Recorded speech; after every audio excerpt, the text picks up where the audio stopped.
You finally reached the 1,000 subscribers and 4,000 watch hours requirement for YouTube Partner Program, but get stuck on under review for days, weeks or even months. You lose hope and doesn't want to continue your YouTube career. Well, this video is for you. Today I'm gonna teach you a trick which is surely make your application get reviewed in no time.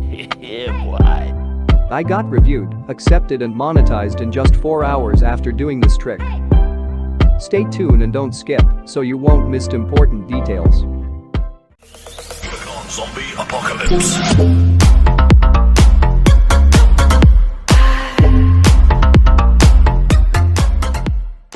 Open your browser.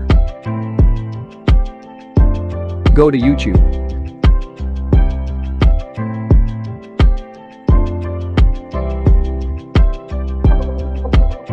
Go to YouTube Studio.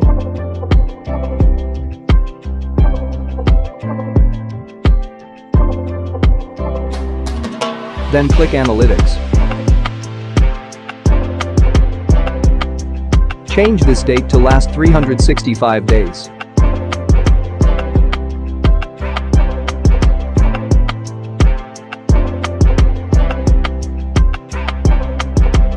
Now click Feedback and start writing and tell them you completed the requirements.